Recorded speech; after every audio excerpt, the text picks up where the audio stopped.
You're listening to the LSE Cold War Podcast with its host, me, Jack Basu-Mellish. This week on our inaugural episode we have Professor Arne Westad. Arne is the current Elihu Professor of History and Global Affairs at Yale University and co-founder of LSE IDEAS. He's one of the world's leading experts on the Cold War and has published numerous highly influential books on the subject, expanding the breadth of our understanding about the conflict, including the global Cold War and the Cold War, a world history. So Arne, you're a very prolific writer when we're studying the Cold War, and I want to take your work as a whole and see it as a theme and as an effort to expand our understanding of the Cold War beyond just a narrow focus between the USA and the USSR to an event that was truly global and also had its origins that extended all the way through 20th century history. So why do you think it's so important to our understanding of the Cold War that we have that broader focus? I think it's important to look at the Cold War in a broader sense, mainly for two reasons. So the first one is that for a very long time, during the Cold War and immediately after the Cold War, people got used to this idea that the world was divided in two. So, it was the position of the then superpowers, the United States and the Soviet Union, that seemed to dominate everything else. And not only was that, I think, a wrong and rather illogical picture of what was going on, but it also constrained us in terms of how we were trying to deal with some of the aspects of getting out from under the Cold War to try to set things right, or at least make things better in the 1990s. Since there had never been that kind of absolute bipolarity that some people indicated, both in their writing and not least in their political practice, I think that made it more difficult to handle the legacies of the Cold War. So that's the first one. And then the second one is, of course, that, it was outside of the bilateral relationship between the superpowers and even outside of the main arena for political conflict at the beginning of the Cold War, which was mainly in Europe. It was outside of these areas that some of the most dramatic, some of the most cataclysmic events of the Cold War unfolded. So in what we today call the Global South, and particularly in those countries that prided themselves a generation ago of being part of the Third World, so the post-colonial world, or the post-colonial projects of trying to set up new states, to try to build different forms of political interaction, based more on solidarity, based more on a different form of societal integration. Those were in many ways the main losers of the Cold War conflict. That's where most of the worst consequences of the Cold War took place. And I think it's important to note that, both as an historian but also in terms of political practice. So those are the two main reasons why I think this is important. And when people ask me why I find the Cold War fascinating, why I choose to research it, I tend to give them two reasons.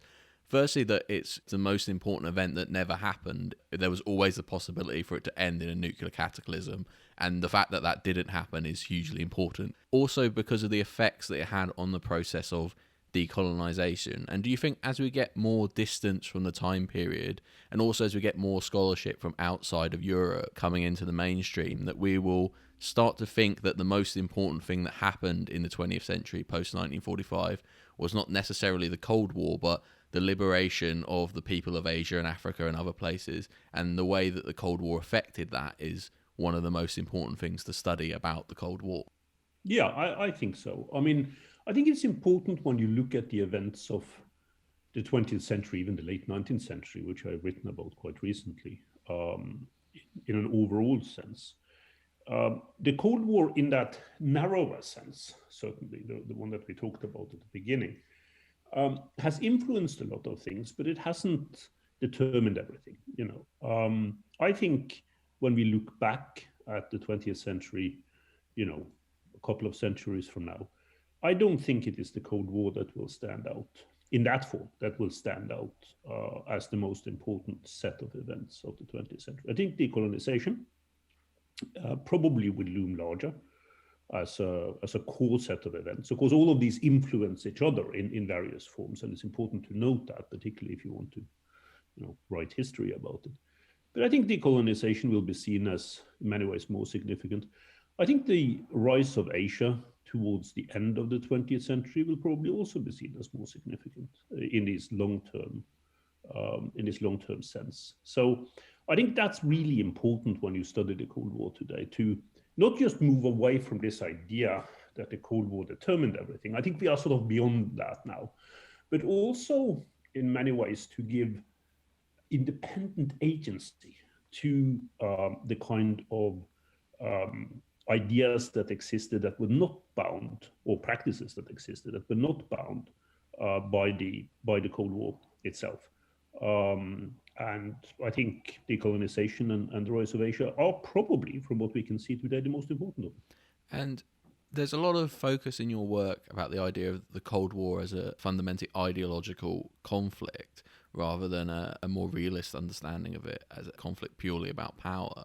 How do you feel that played out in the Cold War? And what currents were there that presented themselves as alternatives to both capitalism and communism that were existing at the same time as the ongoing Cold War? Right. So I do see the Cold War mainly as being driven by ideas. And these ideas, of course, have their origin in different kinds of practices. So, I mean, it's not just sort of free-floating ideas. And I think it's important to underline that. They are connected in various forms to the social existence and the economic existence that people had. But they manifested themselves in a set of ideas, sets of ideas, I should say, that were particularly important in terms of understanding what this conflict was about. And that's true both for those who practiced Cold War and very often in historiographical terms for those who try to understand it. So the historians who are preoccupied with it. So I do think that ideology or ideologies really mattered with regard to the Cold War. Now, I'm among those who do not necessarily think that understanding politics, and particularly great power politics, in ways that also emphasize, what realists often call for, namely interests, and maybe particularly material interest, that is in some kind of contradiction with the idea of taking ideology seriously. It's just that one has to be very, very careful with looking in a direct kind of way for an interest-driven set of policies that would explain everything. I think that's the problem with where we were up to quite recently with much of the realist, in sort of international relations terms, understanding of the Cold War.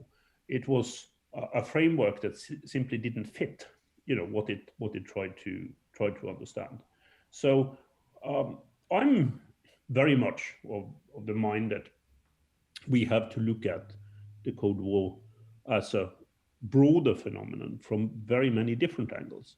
And I think, I'm a pluralist when it comes to approaches. I see value in many of them, even way beyond how I myself practice this.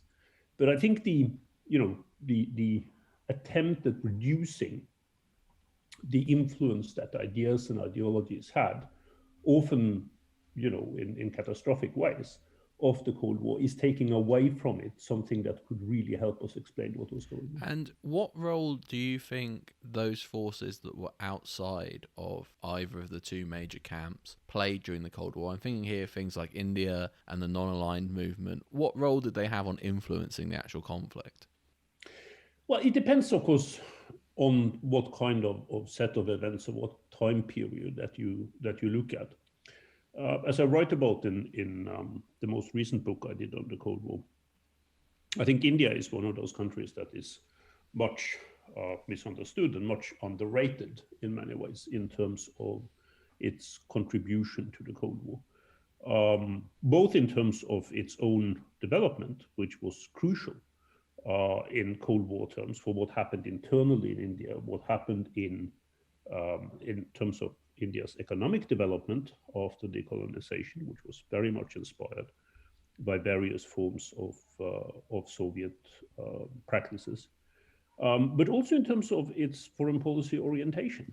And that was very much bound by the difficulties that were there in terms of trying to develop a non-aligned foreign policy in a world where there was this tremendous pressure from both superpowers against that kind of development. I think you saw that in a number of other countries outside of Europe and North America as well. So some of this is about sovereignty, which I find increasingly interesting in terms of trying to look at the Cold War. I think the Cold War as it developed, maybe particularly towards the end, sort of in the 1970s and 1980s, was a kind of system that attempted to deny states, and this goes both, I think, for Europe and for the global South, the sovereignty that was built into the promise of their independence, right? I think that was one of the key issues in terms of what happened in the part of the world that we don't often look at in Cold War terms, that just became so much more difficult because of the conditions under which they had to develop. So in that book, I use India as an example of this, but I mean, this could be repeated with regard to Southeast Asia, with regard to Africa, and even in ways that are slightly different because of the background in terms of decolonisation. With regard to Latin America and what happened there. People forget, I think, because of India as a democratic state which had a democratic system, they think of it as also a capitalist state. But particularly at the very beginning, under Nehruvian socialism, you had 5-year plans and very heavily Marxist influenced forms of economics, not only influenced by our colleagues over at LSE, where a lot of their economists came out of, but straight from the Soviet Union. And this thing you say about sovereignty I find very interesting. One of the other big things that happened post-1945 was this change from an international society that was basically just a European international society where only the sovereignty of those powers and sort of associated states like America really counted, to one in which sovereignty was being extended to the rest of what is now called the Global South, where it became a truly global international society. But at the same time, the Cold War is trying to restrict and restrain that sovereignty and bring people into alignment with one of the two major superpowers. And do you see the Cold War as playing its part in transitioning us into a global international society, or as an effect that slowed down that transition?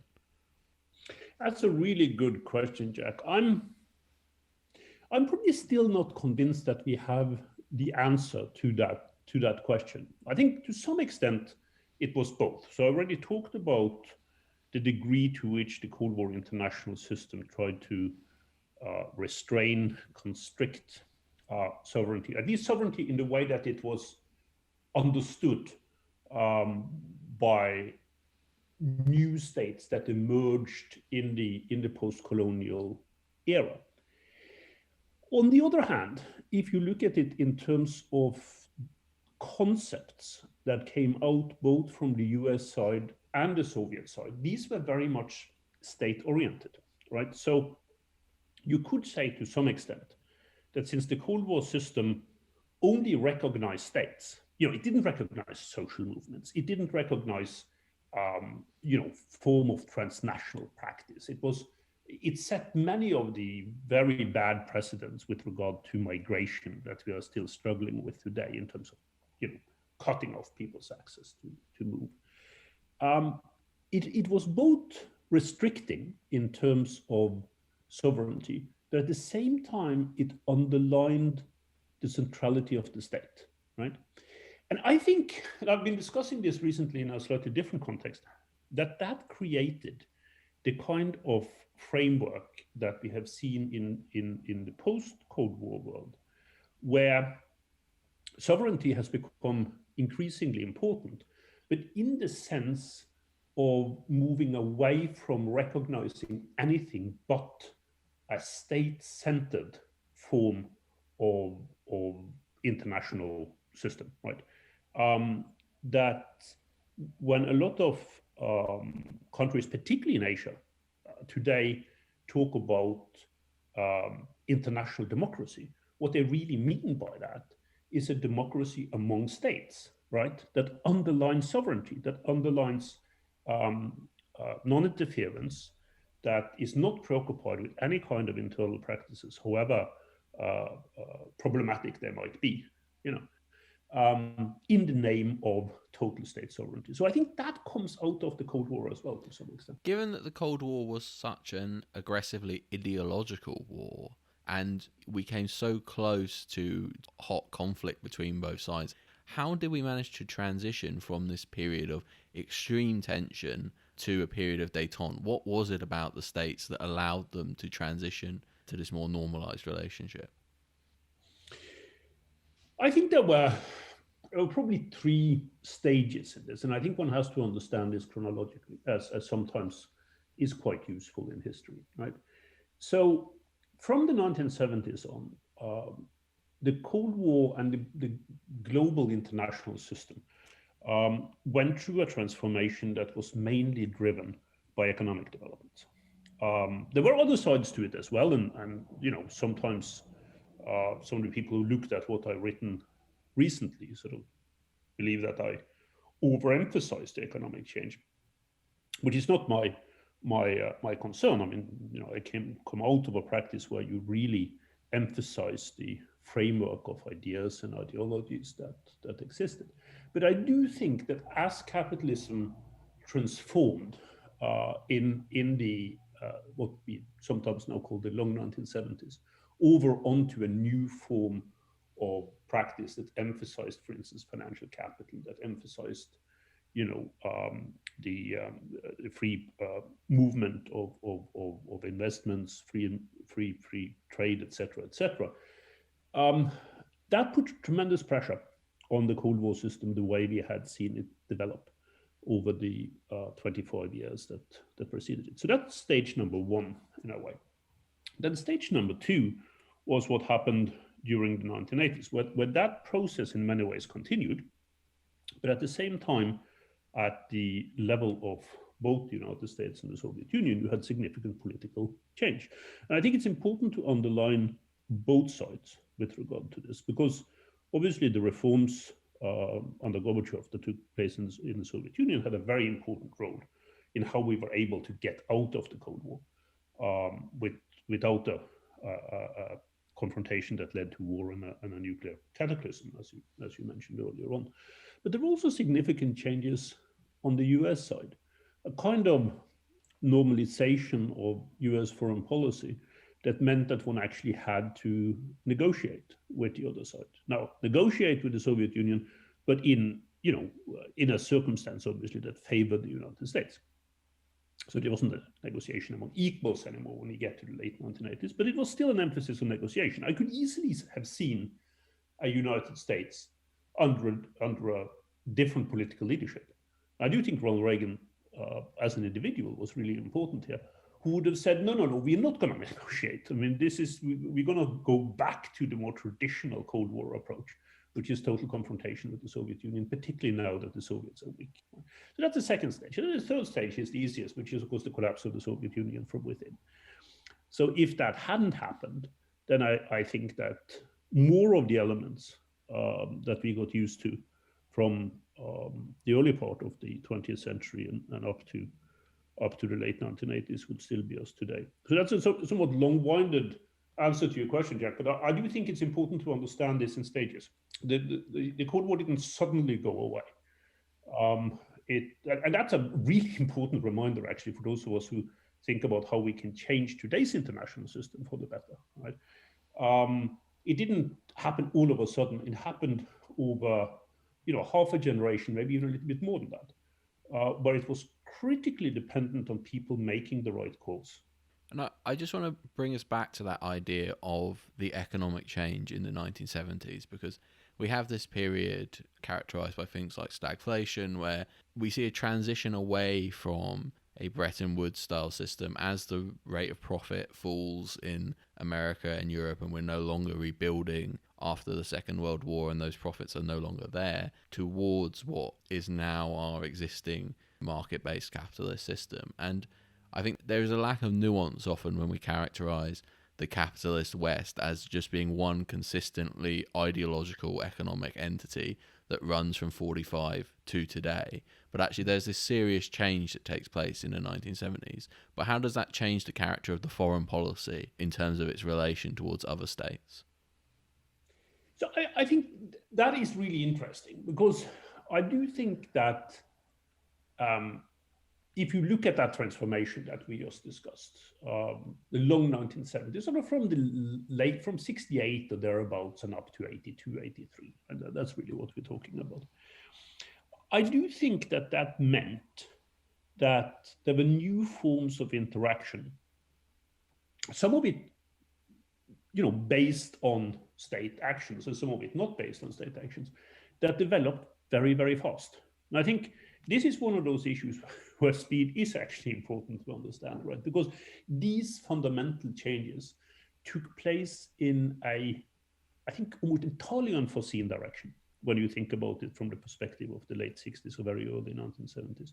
The kind of predominance of financial capital was not so, and particularly US financial capital, right, was not something that people would have foreseen in the early 1970s, when a lot of analysts, a lot of economists were talking about the decline of the United States. And it certainly looked that way, right? So to me, this is very much about unintended consequences. The United States was in many ways the first country, though even, in this case, it lasted up to the late 1970s, that readjusted itself to this new kind of international economic reality. And that ability to readjust itself first brought tremendous advantages to the United States, at least for a period of time. And you see some of the same difficulties coming back to haunt the United States, particularly with regard to its own domestic economic practices by, I would say the late 1990s, but after 2 decades that really privileged the United States economically. So there is a big discussion that is brewing now, I think, about it, because it has direct implications for our own time and age, on the degree to which the United States was capable of translating its strategic and economic strength in relative terms, so here relative to the Soviet Union and almost everyone else, over onto economic advantage during the 1980s. I'm not sure it's quite as simple as that. I think the picture is more complicated, and I think you have to look at some of the basic transformations that were not state-driven that took place in the 1970s. But it is an interesting discussion, and it's one of those that we don't really have, or we haven't had until quite recently in terms of the understanding of the Cold War.